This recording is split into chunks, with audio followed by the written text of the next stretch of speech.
Milord, आज हमारी अदालत में मौजूद हैं एक बैंक कैशियर। देखिए, यहाँ पर सबसे पहला इल्जाम यह है कि आजकल आप अपने वर्किंग आवर्स में फ्री बैठे रहते हैं। ऐसा क्यों? भाई मैं करूँ तो क्या करूँ? मुझे कीनू मोरिया का अकाउंट हैंडल करने के लिए दिया है, उसमें कुछ करने को होता ही नहीं, तो मैं करूँ तो क्या करूं? देखिए, आप पर यह भी इल्जाम है कि जब भी लोग आपके पास पैसा डबल करने की स्कीम पूछने आते हैं तो आप उनको कुछ ऐसा बता देते हैं कि उनको गुस्सा आ जाता है। आप उनको ऐसा क्या बता देते हैं? भाई वो तो मेरी भी समझ में नहीं आता है। लोग आते हैं मेरे पास, पैसा डबल करने की स्कीम बताइए। मैं कहता हूँ 1000 रुपए का नोट लाओ, मैं 500 के 2 दे देता हूँ, तो हो गए ना डबल। अब इसमें भड़कने की क्या बात है? मैं करूँ तो क्या करूँ? देखिए, आप पर यह भी इल्जाम है कि आप लोगों से कहते फिरते हैं कि आप करोड़पति हैं, जबकि आप सिर्फ बैंक कैशियर हैं। ऐसा क्यों? भाई सीधी सी बात है, करोड़ों रुपए की हरी हरी पत्तियां रोज मेरे हाथ में आती हैं, मेरे हाथ से जाती हैं। करोड़ों रुपए में मैं रहता हूं, तो हुआ ना मैं करोड़पति। मिलॉर्ड, आज हमारी अदालत में मौजूद हैं महानगर पालिका के ऑफिसर मिस्टर झूठ बोले। नमस्कार। देखिए, आप पर सबसे पहला इल्जाम यह है कि आप शहर में खुले आम घूमते हुए पागल कुत्तों और बंदरों को देखते हुए भी कोई कदम नहीं उठाते हैं। ऐसा क्यों? ये फालतू जानवर लोग को देख के मैं बहुत बड़ा बड़ा कदम उठाता है, बल्कि मैं उधर से भाग ही जाता है। फिर देखिए, आप पर यह भी इल्जाम है कि आपके काम का स्टैंडर्ड दिन बर दिन गिरता जा रहा है। ऐसा क्यों? अरे बाबा, मुंबई का जो गंदगी है, जो कचरा पट्टी है, रोज न्यूज चैनल में दिखाता है, तो हमारा स्टैंडर्ड हाई हुआ ना। देखिए, आप पर यह भी इल्जाम है कि आप कामचोर कर्मचारियों के खिलाफ कोई भी कार्रवाई नहीं करते हैं। ऐसा क्यों? अरे बाबा, जितना भी कामचोर कर्मचारी है ना, उनके खिलाफ मैं बहुत कड़क कार्रवाई किया है। एक कामचोर कर्मचारी लोग को काम नहीं देने का, मैं उनको काम ही नहीं देते। उनके पास जब काम नहीं होएगा तो काम चोरी कैसे करेगा? बेड़ा समझ लसका है।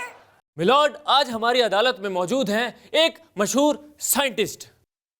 देखिए, आप पर सबसे पहला इल्जाम यह है कि आपने ये कहा है कि हमारे पास अमेरिका से ज्यादा घातक बॉम्ब और टेक्नोलॉजी है, जबकि भारत तो एक शांति प्रधान देश है। ऐसा आपने क्यों कहा? भारत एक शांति प्रधान देश है, मैं मानता हूँ, लेकिन हमारे देश में भोली बिंद्रा जैसी भी है, जब मुंह खोलती है तो बमों की बारिश होती है। हमारे देश में रजनीकांत भी है, जो दुनिया की किसी मिलिट्री को अकेले निपटा सकता है, अकेले। हमने सुना है कि आपने एलियन को देखा है।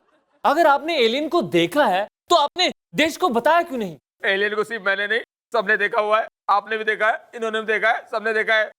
एलियन कौन होता है? कौन होता है एलियन? कौन होता है?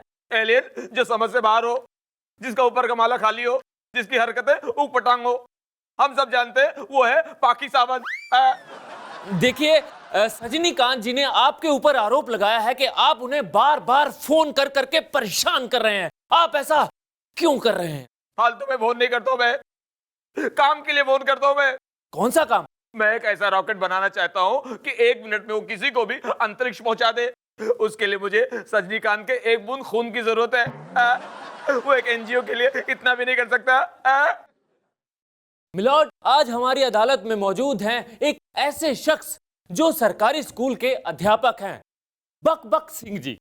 प्रसन्न रहो। देखिए, मैंने आपसे आशीर्वाद नहीं मांगा है, तो फिर ऐसे ही रहो। देखिए, आप पर सबसे पहला इल्जाम यह है कि आप अपनी क्लास में मैथ्स पढ़ाने की बजाय बच्चों को बाबाओं की तरह सत्संग और प्रवचन सुनाते रहते हैं।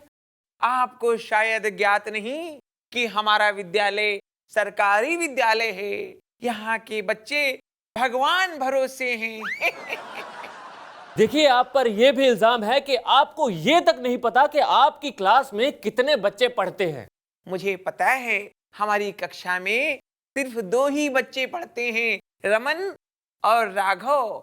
बाकी बच्चे तो निंद्रा में लीन रहते हैं। तो आप उन्हें जगाते क्यों नहीं हैं? वो बच्चे इतने शैतान हैं कि हमारे जागने से पहले खुद ही जाग जाते हैं और कक्षा से भाग जाते हैं। चलिए हाथ खोलिए। मैं आपका स्टूडेंट नहीं हूं।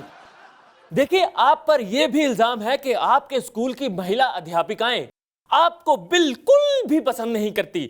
ये प्रश्न तो महिला अध्यापिकाओं से होना चाहिए। जहां तक मेरा प्रश्न है, मैं तो सभी महिलाओं को प्रेम भाव से देखता हूँ। चलिए हाथ खोलिए। मैं आपका स्टूडेंट नहीं हूं। चलो तुम हाथ खोलो,